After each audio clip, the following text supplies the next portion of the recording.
Assalamualaikum warahmatullahi wabarakatuh. Di sini kami akan mempresentasikan hasil platform kami yang bernama Alinol. Alinol ialah platform berbasis Web 3.0 dan AI yang bertujuan mengubah limbah minyak jelantah menjadi energi hijau dengan transparansi blockchain dan efisiensi AI. Dan saya sebagai ketua tim memperkenalkan diri yaitu Bagas Eka Putra dan memiliki 4 tim yang bernama Fabio Ilham Muhammad, Yazid Indra Sangun, Roberto Wicaksono, dan Andreas Maulana Caesar. Pernyataan masalah minyak jelantah rumah tangga dan UMKM sering dibuang sembarangan menyebabkan pencemaran lingkungan dan penyumbatan saluran air. Yang pertama, dampak lingkungan dan infrastruktur. Pembuangan sembarangan mencemari lingkungan dan menyumbat saluran air. Dan yang kedua, potensi ekonomi terbuang. Tidak ada sistem pengumpulan terintegrasi menyebabkan potensi ekonomi minyak jelantah terbuang. Kekurangan bahan baku biodiesel. Industri biodiesel kekurangan bahan baku berkualitas menghambat produksi energi hijau. Ya, selanjutnya di sini saya akan menjelaskan target pasar dan analisis pasar. Alinol memfokuskan upaya pada produsen minyak jelantah dengan volume dan frekuensi tinggi, memastikan dampak maksimal dan skalabilitas. Ya, ini ada rumah tangga lingkungan. Ini 50% dari pasar potensial, mudah diedukasi dan berpotensi menjadi pengguna aktif aplikasi Alinol. Yang kedua ini ada komunitas dan pelaku usaha lingkungan. Di sini ada 5% dari pasar, mendorong adopsi dan edukasi pengguna melalui kemitraan. Yang ketiga ada UMKM kuliner. Di sini ada 35% dari pasar penghasil minyak jelantah konsisten yang membutuhkan layanan pickup terjadwal. Yang terakhir ada hotel, catering, dan dapur produksi. 10% dari pasar produsen skala menengah besar dengan volume stabil dan kebutuhan pengelolaan limbah. Oke, saya Yazid Indra Sangun di sini. Kali ini saya akan menjelaskan dari proposal nilai. Yang pertama, nilai plusnya kami membuat lingkungan lebih bersih, mengurangi pencemaran akibat membuang minyak jelantah karena minyak jelantah dapat dijual di platform Alinol. Yang kedua, limbah bernilai ekonomi. Ya, mengubah limbah menjadi sumber pendapatan bagi rumah tangga dan UMKM ataupun restoran lainnya. Kemudian rantai pasok biodiesel stabil, menyediakan bahan baku berkualitas untuk industri energi hijau, contohnya seperti Pertamina. Alinol memberikan harga adil berbasis kualitas, insentif, token hijau, dan transparansi end-to-end. Nah, kemudian di sini terdapat link prototipenya. Oke, kita login dulu. Ya, ini halaman homepage dari Alinol. Kami memiliki 4 fitur di sini. Nah, fitur yang kami unggulkan ya ini fitur pickup. Nah, sebelum bisa di pickup, user diberitahu terlebih dahulu ketika minyak di pickup, maka akan ada potongan 2.000 dari harga minyak yang 1 liter 6.000 menjadi 4.000 yang diterima karena dipotong sejumlah 2.000 per liter untuk biaya ongkirnya. Tapi bagi kalian yang ingin menukarkan secara langsung bisa melihat lokasi penukaran seperti ini. Oke, kemudian kita lanjutkan saja. Tambahkan alamat itu.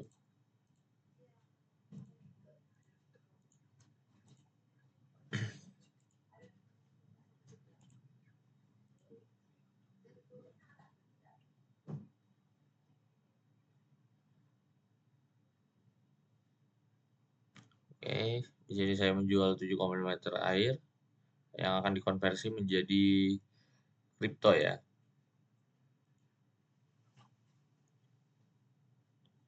Oke. Kemudian bagi yang bertanya itu kenapa ada scan tadi? Di scan ini nanti di driver itu membawa alat untuk menghitung minyak. Kemudian alatnya akan mengkonversi harga minyak yang akan nge-pop up sebuah barcode yang bisa kita scan. Kurang lebih sama ya seperti ini. Pilihan scan di halaman homepage. Kemudian ada harga minyak. Di sini kami memiliki AI di harga minyak, namanya AI prediktif, di mana AI ini bekerja untuk memprediksi harga minyak ke depannya, mengambil dari data ke belakangnya. Bisa dilihat seperti ini kurang lebih contohnya. Jadi user tahu kapan harus menjual minyak dan kapan harus menahan minyak. Kemudian ada bank account. Nah, bank account di sini untuk menambahkan akun bank. Bagi kalian yang ingin menarik uang dari kripto ke rupiah, bisa daftarkan akun bank terlebih dahulu.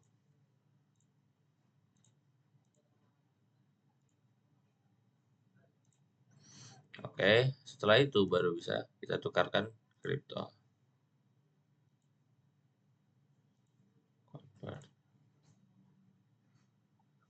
Oke. Kemudian di halaman profile.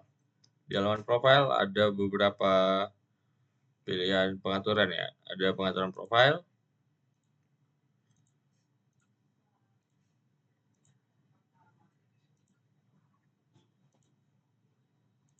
kemudian ada biometric login. Jadi user bisa login menggunakan biometrik. Tidak perlu dari tahapan awal, langsung ke tahapan selanjutnya saja. Seperti ini. Kemudian ada tentang kami dan history transaksi. Ya, ini transaksi yang dilakukan selama menggunakan aplikasi Alinol. Kemudian bisa difilter juga untuk minggu ini contohnya. Nah, seperti ini. Oke, kurang lebihnya begitu. Mungkin akan dilanjutkan oleh teman saya selanjutnya. Perkenalkan, saya Roberto Wicaksono.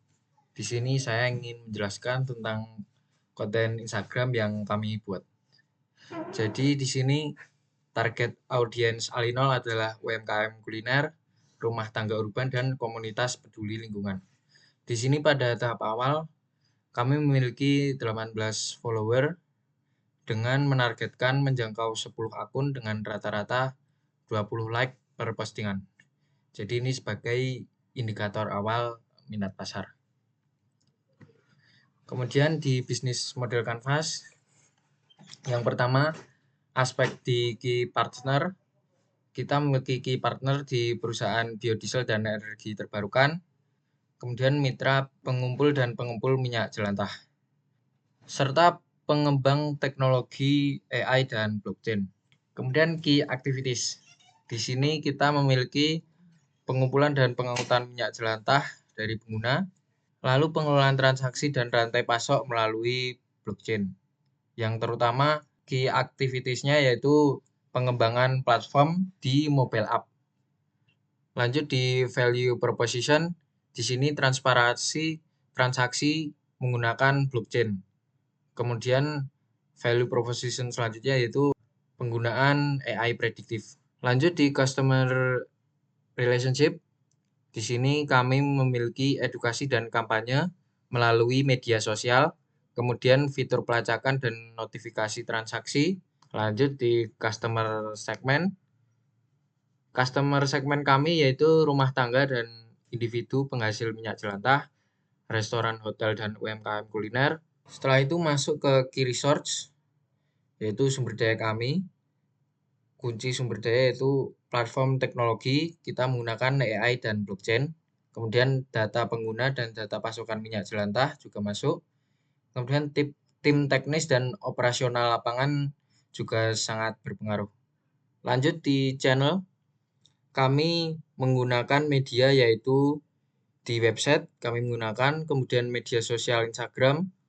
Lanjut di cost structure. Di sini cost structure yaitu pengembangan dan pemeliharaan aplikasi. Lanjut di biaya operasional pengumpulan dan transportasi minyak. Juga untuk di infrastruktur teknologi seperti server, API, AI tools, dan blockchain node itu masuk juga di cost structure. Kemudian revenue stream kita yaitu dari fee dari transaksi penjualan minyak jelantah, komisi dari perusahaan biodiesel atau atas pasokan bahan baku. Kemudian pendapatan dari token utility. Oke, untuk selanjutnya akan dilanjutkan oleh rekan saya. Lalu ada revenue model all-in-all. Model pendapatan berkelanjutan dari pengelolaan minyak jelantah berbasis platform.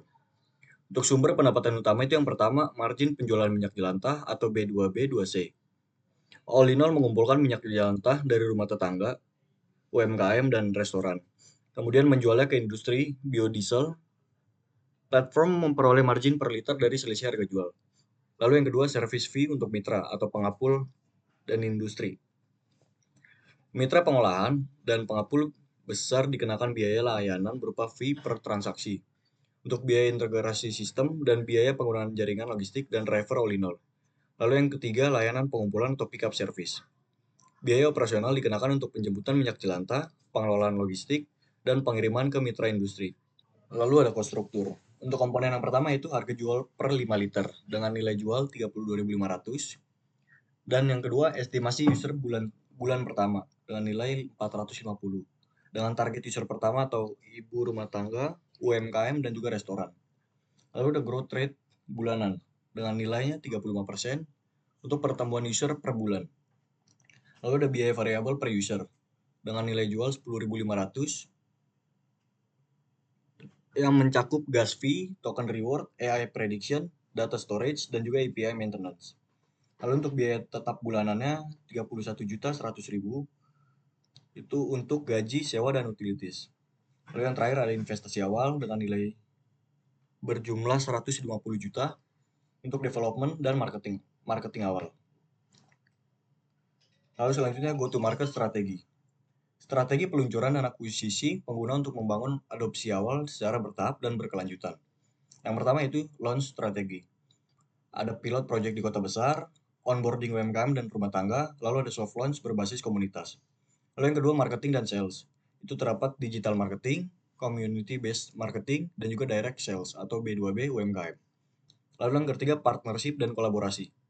Itu yang pertama UMKM kuliner dan komunitas lokal, mitra logistik dan driver, serta lembaga lingkungan dan bank sampah. Untuk channel digitalnya itu mencakup Instagram dan konten edukasi. Di sini saya akan menjelaskan tentang roadmap pada all-in-all. Yang pertama yaitu MVP development yang terdiri dari yang berfokus pada autentikasi dan sistem penjemputan inti yang terdiri dari login pengguna dan pengemudi, dashboard pengguna dan pengemudi, permintaan perjemputan minyak jelantah, dan estimasi harga minyak. Dan yang kedua sendiri ada pelacakan retail, yang pelacakan real time yang berfokus pemetaan dan ekosistem pengemudi. Yang pertama ya pelacakan GPS pengemudi, sistem penugasan pengemudi otomatis, dan pembaruan status pesanan real time. Dan yang ketiga ada ekosistem reward yang berfokus tokenisasi dan monetisasi. Yang pertama yaitu integrasi bank dan dompet digital, dan yang kedua riwayat transaksi dan reward, dan sistem intensif pengguna. Nah, di sini saya akan memberikan kesimpulan. Mengubah minyak jelantah menjadi energi hijau yang bernilai demi masa depan yang lebih bersih dan berkelanjutan. Rekapitulasi all-in-all. Permasalahan, minyak jelantah dibuang sembarangan, mencemari lingkungan dan menyia-nyiakan potensi ekonomi. Solusi, platform digital berbasis AI dan Web3 dengan sistem pickup terjadwal, verifikasi kualitas otomatis, dan transaksi transparan. Dampak, lingkungan lebih bersih, limbah menjadi aset bernilai, dan rantai pasok energi terbarukan lebih stabil. Dan yang terakhir ini adalah tim dari all-in-all sendiri. Yang pertama ialah Andreas Maulana Cesar dengan NIM 118 sebagai full stack developer. Dan yang kedua Yazid Indra Sangun dengan NIM 094 sebagai UI UX designer. Dan yang ketiga Fabio Ilham Muhammad dengan NIM 111 sebagai blockchain developer. Dan yang keempat saya sendiri Bagasika Putra dengan NIM 97 sebagai UI engineer. Dan yang kelima Roberto Wicaksono dengan NIM 106 sebagai operation. Sekian presentasi dari kelompok kami. Bila ada salah mohon maaf. Wassalamualaikum warahmatullahi wabarakatuh.